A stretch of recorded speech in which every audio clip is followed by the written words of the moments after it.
Hola, soy Adriana Mas, la organizadora del primer Congreso Internacional Online de Salud Consciente. Cambia tu vida y transforma tu salud. Nos hemos visto en junio. Muchos ya, bueno, han adquirido el paquete y tienen el Congreso disponible durante 2 años. Y uno de los expertos que ha participado es Héctor Gil, que hoy lo tenemos nuevamente con nosotros. Y para quienes no han visto el Congreso, comentarles que Héctor es terapeuta transpersonal, naturópata, especialista en psicosomática, integrativa y transgeneracional. Muy bienvenido, Héctor. Muchas gracias, un placer estar aquí otra vez con todos vosotros. Sí, un placer, la verdad, tenerte, porque la verdad que estos temas dan para un poco empezar a desmenuzarlo. Ya con el Congreso hemos dado un panorama bastante amplio del efecto de las emociones en la salud. Y bueno, siguiendo un poco con esa línea, hoy, como comentábamos, la idea es hablar sobre la culpa y el perdón, y el ambiente también que nos enferma, ¿no? Todo este ambiente que nos rodea. Ujú. Entonces, un poco, y también teniendo en cuenta la situación, que ahora, en este momento, el ambiente y el entorno nos puede condicionar muchísimo cómo seguimos para adelante o cómo vemos nuestra realidad. Este ambiente que puede ser familiar, laboral, educativo, incluso comunitario, ¿no? En la comunidad en la que uno vive, puede de alguna manera condicionar o afectar nuestra salud. Claro, sí, es así, Adriana, como estás explicando. De hecho, has comentado cómo lo vemos y creo que aquí está la clave, ¿no? El ambiente familiar, laboral, todo lo que está sucediendo a nivel social, político. Eh, Desde un punto de vista de la salud, no hablo desde un punto de vista político o social o económico, ¿no? Sino desde un punto de vista de la salud. Hemos de entender que nuestra mirada del mundo, tal como nosotros lo vemos, es lo que hace que nos estresemos o que no nos estresemos. De manera que si yo cambiara mi mirada del mundo, podría verlo y quedarme en paz. Eso os parece un ideal, parece una utopía, pero todos los sabios de todas las tradiciones filosóficas, místicas, profundas, nos dicen que lo que nos perturba no es lo que sucede, sino la historia que nos contamos a nosotros mismos de lo que sucede. De manera que, enlazando esto con la psicosomática, hoy se sabe perfectamente cómo el estrés a nivel bioquímico segrega toda una serie de química, de hormonas, donde los sistemas trabajan en exceso, donde se retira energía de algunos órganos para poder activar el ataque o la huida, esas dos reacciones, digamos, animales, mamíferas, atacar o huir. Entonces, a mayor estrés, mayor enfermedad. Eso ya se sabe y está totalmente reconocido. Lo que no se sabe del todo es que en psicosomática podemos, digamos, desprogramar, descodificar las enfermedades quitando el estrés que las originó. Y eso es muy interesante porque el ambiente comunitario, el ambiente escolar, etcétera, de alguna manera nos estresa y activa la enfermedad.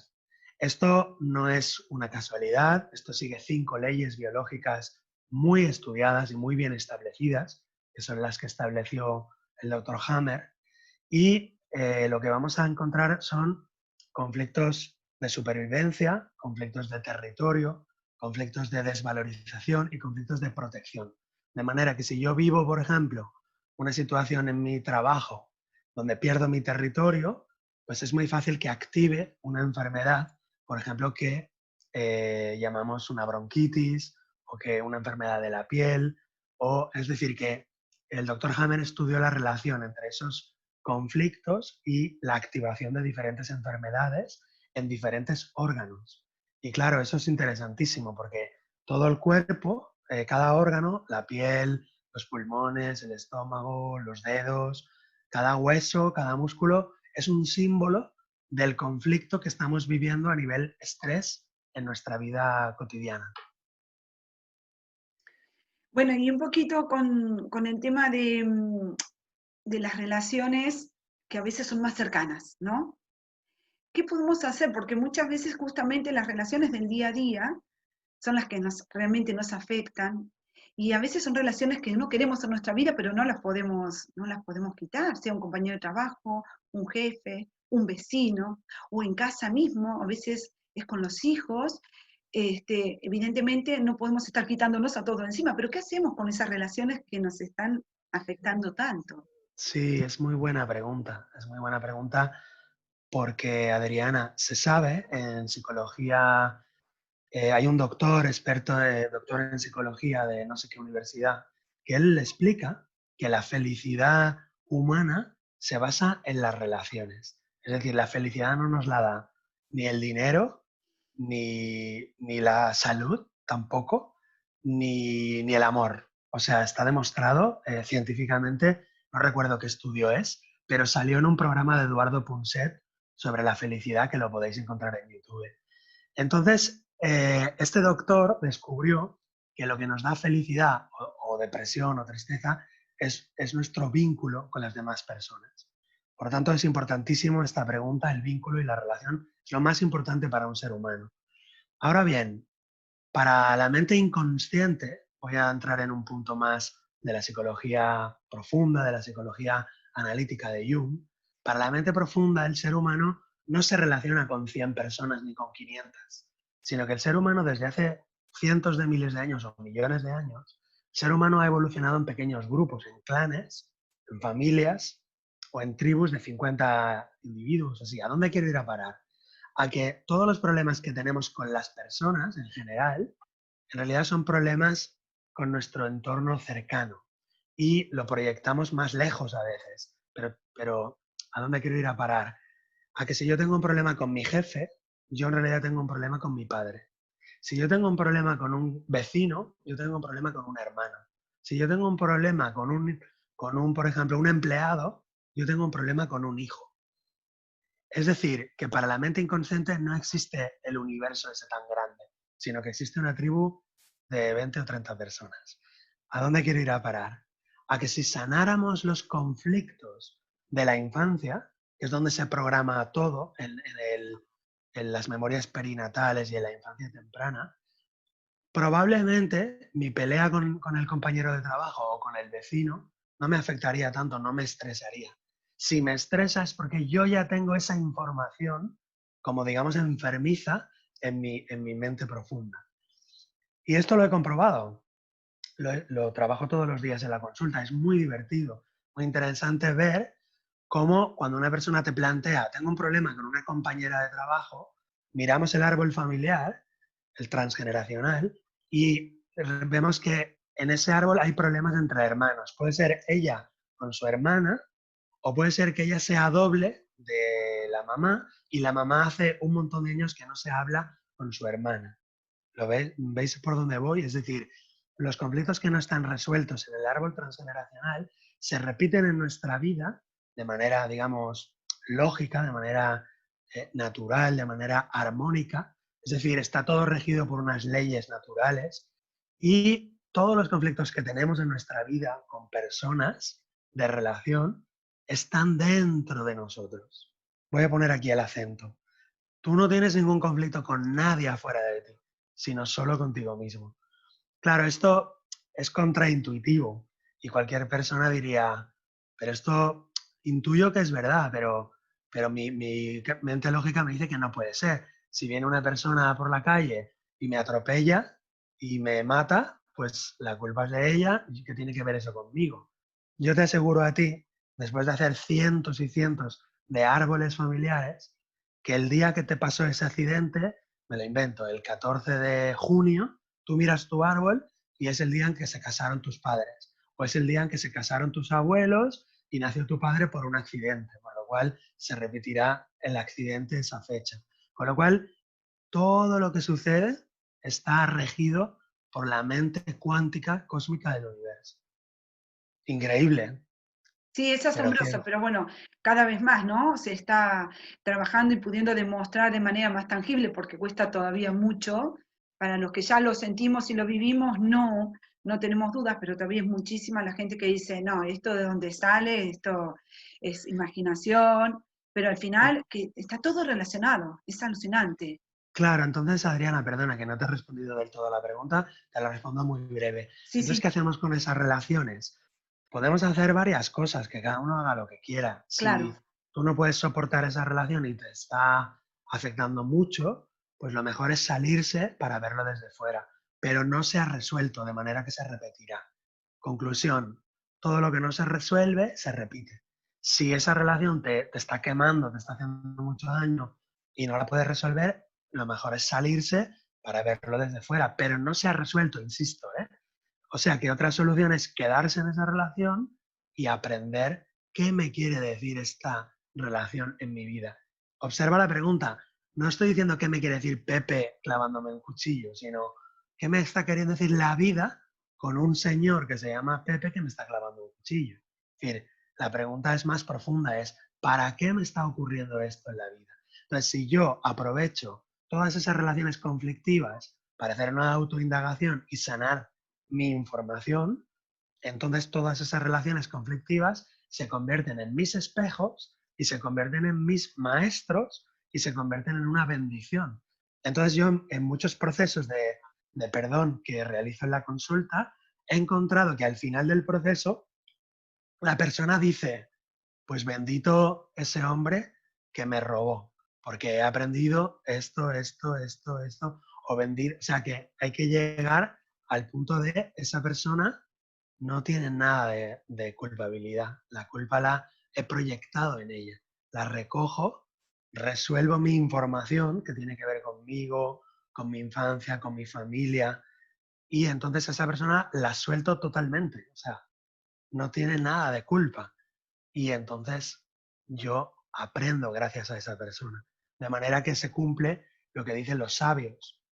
Eh, digamos, libera a tu hermano y resuelve tú. O sea, ves la viga, o sea, ves la paja en el ojo ajeno, pero no ves la viga en el propio. ¿Qué quiere decir? Que el problema está mucho más grande en nosotros que afuera. Eso sí, en el mundo de las leyes, que se cumpla el código penal y que se cumpla el código civil. Si una persona te está robando, te está agrediendo, pues que se cumpla la ley. La ley que dice que debe ir a la cárcel, que debe pagar una multa, que tal, que lo haga. O sea, darle al César lo que es del César. Pero en el ámbito interno, en el ámbito profundo, si tú no perdonas a ese asesino, a ese ladrón, a ese mentiroso, a ese violador, si tú no lo perdonas, si tú no le retiras toda la culpabilidad y no la asumes tu responsabilidad en esa situación, nunca vas a estar en paz y vas a estar enfermo, psíquica o físicamente. sí, además, un poco también en base a la experiencia mía o de personas en mi entorno, es muy diferente poder irse de una relación que sentís que te está afectando, cuando podés comprender, no sé, me dirás si es así, no, yo lo he vivido de esta forma, cuando se puede comprender por qué estaba pasando, qué había ahí, incluso comprender qué estaba viendo el otro, lo cual no implica quedarse, pero es más saludable irse de esa manera que irse con rabia, pensando que es el otro, y, y claro, cada vez que ves a esa persona o a alguien semejante con esas características, la reacción vuelve a ser la misma o más intensa, porque va pasando el tiempo y se acumula, ¿no? Entonces, Claro, no es necesario, creo yo, si te entendí bien, quedarse en la relación, pero es muy diferente en las maneras en las que nos podemos ir. claro. Sí, sí, sí. Al final la cuestión es que todo lo que no se sana se repite. Entonces, si te tienes que ir de la relación, vete, pero lo que no hayas sanado, lo que no hayas resuelto, se repetirá. Y la prueba es que, bueno, te viene una persona a la consulta, te dice, he dejado a mi pareja porque hay mucha infidelidad, se pone con otra pareja al cabo de unos meses, también mucha infidelidad, deja a esa pareja, se pone con otra pareja, también mucha infidelidad. Entonces la pregunta es, ¿qué casualidad? ¿Ha encontrado a tres parejas, las tres infieles? ¿O más bien yo tengo esa información adentro y voy repitiéndola y, digamos, reactivándola con cada persona? Las personas son reactivadores de nuestra información interior, son espejos. Por eso el curso de milagros dice, en tu semejante te salvas o te condenas a ti mismo. Es decir, en tu semejante o te liberas a ti mismo o te condenas a ti mismo. Son espejos. Gracias a los seres humanos que hay a nuestro alrededor, podemos, digamos, liberar nuestra alma. Es decir, Y bueno, y eso lo vemos muchas veces en la consulta, ¿no? Cómo esa información está dentro. La persona dice, no, pero si yo no soy infiel, la infidelidad me la hace la otra persona. Miramos su árbol familiar y vemos que, por ejemplo, el papá fue infiel a la mamá o al revés y ella no le perdonó nunca al papá. Entonces ella no es infiel, pero no perdonó la infidelidad de su papá. ¿Eso qué quiere decir? Que lleva la infidelidad adentro. ¿Me Claro, explico? Es decir, claro, que, claro. que llevar la infidelidad adentro, o la violencia, o la mentira, lo que sea, no implica que tú estás haciendo eso físicamente, sino que tú no lo has sanado, no lo has perdonado, no lo has digerido, por lo tanto lo llevas adentro y te vas a encontrar personas que te activen esa información una y otra vez.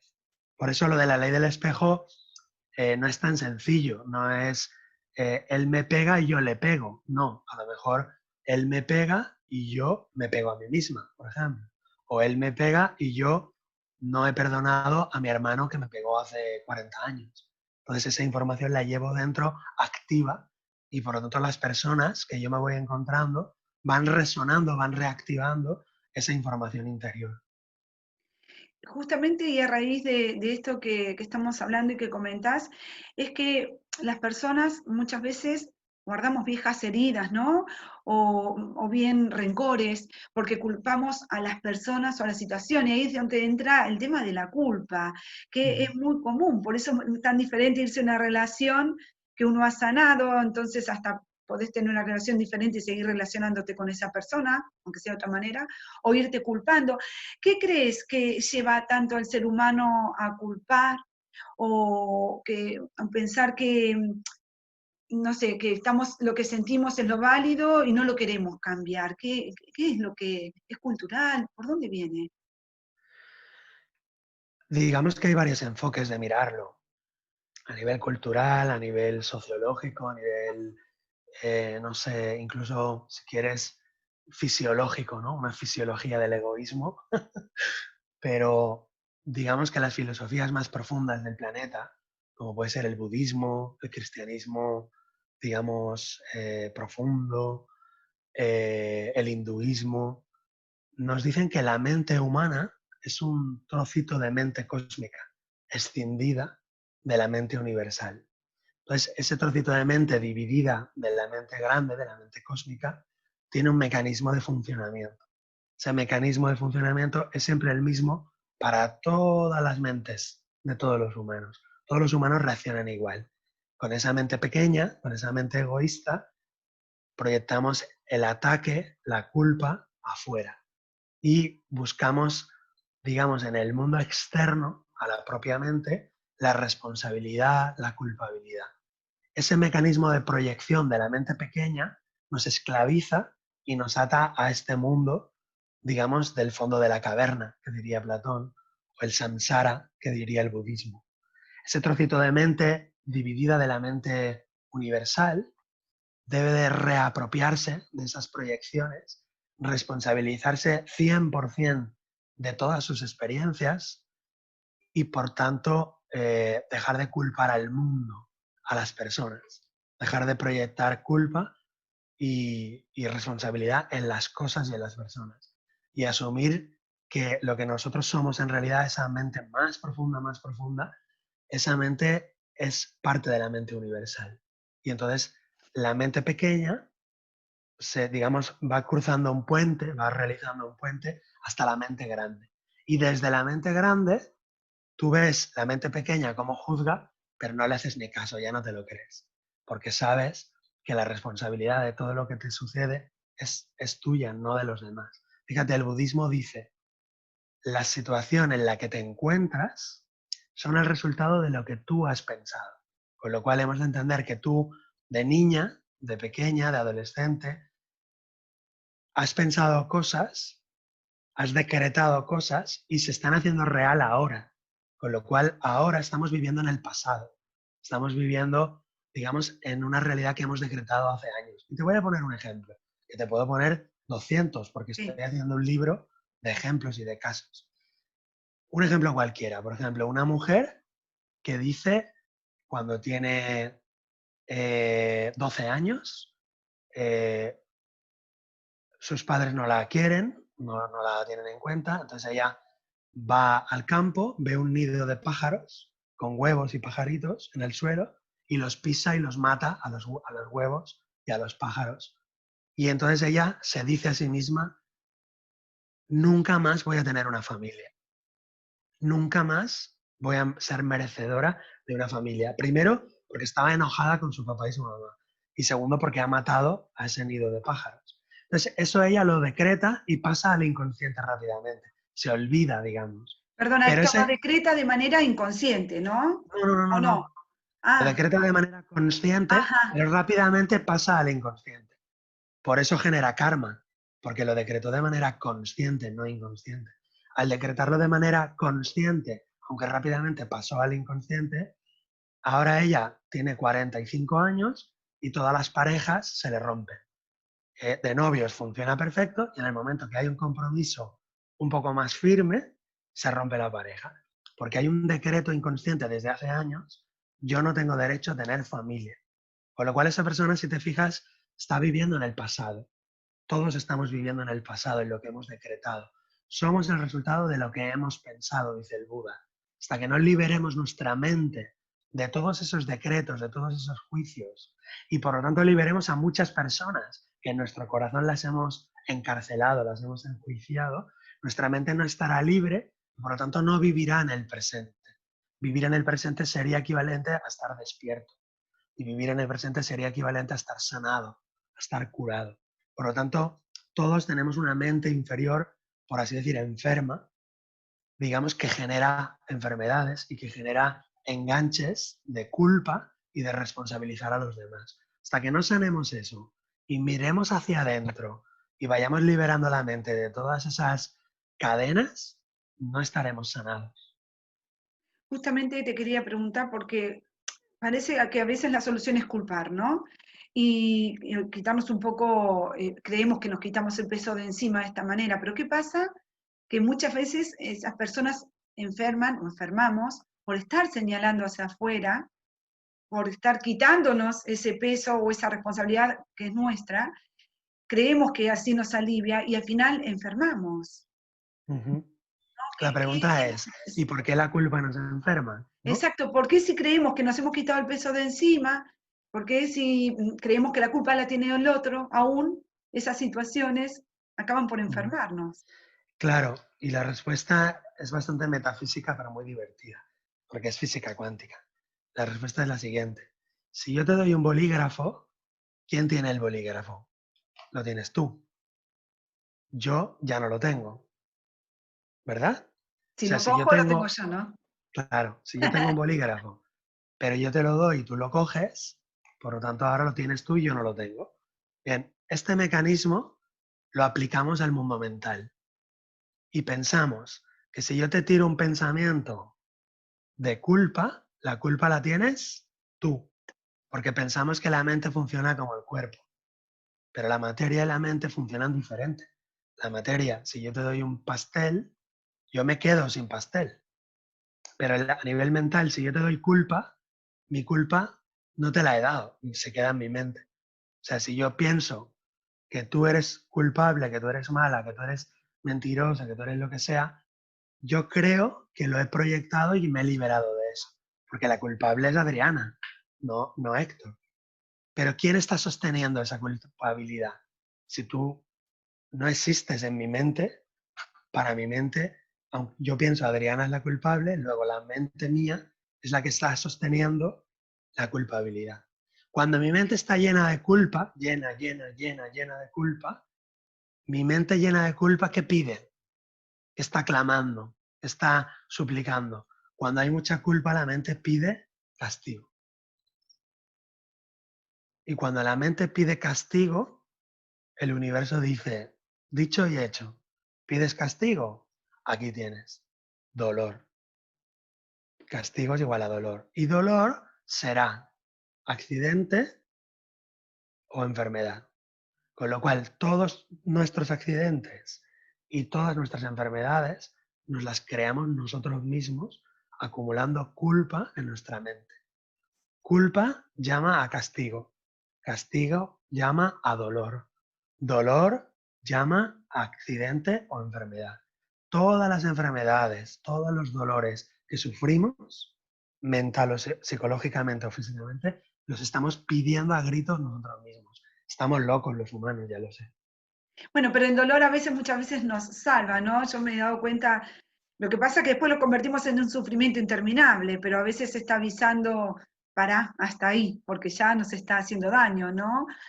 Pero Bueno, lo claro, que nos pasa hemos que, hecho adictos al sufrimiento. Pensamos que el dolor es igual al sufrimiento y que nos tiene que acompañar a lo mejor toda la vida. claro, ahí hay una diferencia que hace el budismo entre el dolor y el sufrimiento. El dolor sería, digamos, natural, cuando te das un golpe con el codo en la pared, pero el sufrimiento sería una resistencia mental a soltar, con lo cual el sufrimiento es mental, es, digamos, voluntario, aunque sea una tontería, pero lo provocamos nosotros mismos, y en cambio el dolor sería algo como, digamos, más biológico. Sin embargo, el dolor, desde el punto de vista, por ejemplo, más profundo, nos dicen los sabios que el dolor es vehículo de conocimiento, de conciencia. El dolor, dice el Buda, es vehículo de conciencia. ¿Eso qué quiere decir? Que gracias al dolor, cuando hemos acumulado mucha culpabilidad en la mente, mucha culpa hacia los demás o hacia uno mismo, da igual, el dolor es insoportable. Y entonces el punto es que el dolor tiene un límite, mientras que el amor no. ¿Eso qué quiere decir? Que el universo está bien hecho. ¿Eso qué quiere decir? Que el dolor nos va a hartar en algún momento, mientras que el amor no. ¿Eso qué quiere decir? Que en algún momento nos hartaremos de sufrir como locos por nuestra propia estupidez. ¿Eso qué quiere decir? Que el dolor es un mecanismo para que los seres humanos despertemos a la autorresponsabilidad, a dejar de juzgar, de criticar y dejar de sufrir. Entonces, el dolor es una especie de barrera donde la conciencia se va alejando de Dios, se va alejando del amor, se va alejando de las leyes naturales y choca contra el dolor. Entonces, es un límite, el dolor no es infinito, hay un punto que la conciencia rebota y vuelve para arriba. Pongo un ejemplo, un jefe de la mafia mata a 300 personas, roba, extorsiona, viola, asesina, y su mente se va llenando, llenando, llenando, llenando de dolor, de culpa, y al final, en esa vida o en las siguientes vidas, va a buscar el camino inverso, es decir, dolor, dolor, dolor, dolor, llegará a un límite y de ahí rebotará y buscará lo contrario del dolor. Por lo tanto, digamos, toda alma humana, toda mente humana tiene que volver al amor. Lo que pasa es que no lo va a hacer en una vida, necesita muchas vidas para hacer todo el camino. Pero según dicen los sabios, el alma humana se va a chocar contra el muro del dolor una y otra vez hasta que despierte. Y un poquito para ir terminando, ¿no? Con esto de la culpa. Y bueno, a veces hay situaciones que son más fáciles de culpar o sentimos que han sido muy intensas y no nos cabe otra en la cabeza que el otro es el culpable. ¿Crees que se puede perdonar cualquier cosa? Pues esta pregunta siempre sale en el tema, ¿no? Y yo la respondo de vez en cuando de una manera y de vez en cuando de otra. Porque si decimos que sí, que todo se puede perdonar, la propia mente egoica que está escuchando dice, no, ni hablar, esto es imposible. Entonces ya Exacto. me voy por otro camino y me voy. Y ya no sigo escuchando, ¿no? La realidad es que sí, todo se puede perdonar, pero no hace falta que lo perdones todo. Empieza por perdonar las pequeñas cosas. Empieza por perdonar a tu hermano, a tu primo, a tu aborto, a tu marido, a tu mujer. Empieza por lo más cercano, lo más perdonable. Y luego veslo expandiendo hasta que llegues a perdonarlo todo, porque sí, todo se puede perdonar, pero fíjate desde qué punto de vista. Desde el punto de vista de la mente egoísta, extendida, de la mente pequeña, limitada, de lo que se llama kamamanas en la India, la mente de deseos, desde ahí no se puede perdonar. No todo, es que desde ahí no se puede perdonar nada. Ni siquiera me han pisado en el tranvía, me han pisado el pie, ni siquiera eso lo puedo perdonar desde ahí, desde la mente egoísta. Porque la mente egoísta se alimenta, se nutre de culpar a los demás, se nutre de culpa. porque así mantiene su separación del amor universal. Pero desde el punto de vista de la mente profunda, de la mente elevada, todo se puede perdonar porque todo lo que sucede es como, digamos, una gran película en 6 dimensiones. Entonces, desde ese punto de vista, estamos en el samsara. Y todo lo que ocurre en el samsara, muertes, terremotos, accidentes, epidemias, guerras mundiales, todo lo que ocurre en el samsara es propio del samsara, es decir, debe de ocurrir en el samsara. ¿Qué quiero decir? Que el samsara está para experimentar toda esa basura, toda esa porquería, toda esa mierda mental y emocional, todo ese sufrimiento, hasta que las almas se van aburriendo y van saliendo del samsara y se van yendo al nirvana. Por lo tanto, todo se puede perdonar porque aquí todo es una ilusión, todo es samsara. No me queda de todo claro, pero por ejemplo, en esta vida, en esta realidad 3D, ¿podemos irnos de aquí, trascender, sintiendo que hemos perdonado o quizás no lo vamos a llegar a sentir? Sobre todo estas cosas, ¿no? Que son más intensas, como puede ser un asesinato, una violación, ahora tanto que se defienden, ¿no? Cosas que pasaron porque ahora se reclaman con más voz el tema del maltrato hacia la mujer. Y la pregunta cuál es, Adriana, si se Si puede podemos, perdonar. si se puede llegar al fin, digamos, de esta realidad 3D cuando morimos, sintiendo que hemos podido perdonar Es esas que ese es el cosas. objetivo, ese es el juego. Llegar al fin, llegar al último aliento habiéndolo perdonado todo. Ese es el juego. ¿Que no lo consigues? Repites curso. Pero es posible, ¿Tú qué crees? que sí. Es un Pues trabajo, yo creo que la vida es una escuela, es un aprendizaje largo e intenso, pero que si la vida nos lo pone es que podemos con ello, o sea que... es que, según nos dicen los sabios, ese es el juego. O sea, llegar a morir habiéndolo perdonado todo. Asesinatos, crímenes, muertes, todo. Dándote cuenta que todo ha sido un juego. Pero claro, como no lo vamos a conseguir en esta encarnación, nos morimos con una serie de cuentas pendientes y eso nos queda para la siguiente. Y así, para la siguiente, para la siguiente, para la siguiente. Entonces, ese camino puede ser de ascenso hacia la verdad y hacia la luz, o puede ser de descenso si vamos acumulando vida tras vida, digamos, motivos de no perdón.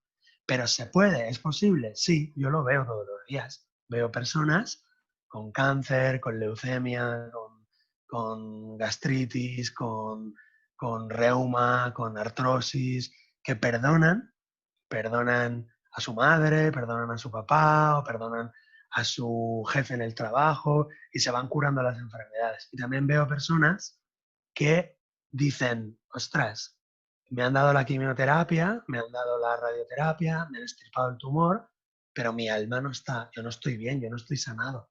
Y entonces al cabo de unas cuantas sesiones me dicen, ostras, ahora estoy en paz, ahora estoy verdaderamente sanado. Es decir, me han curado, pero no me han sanado.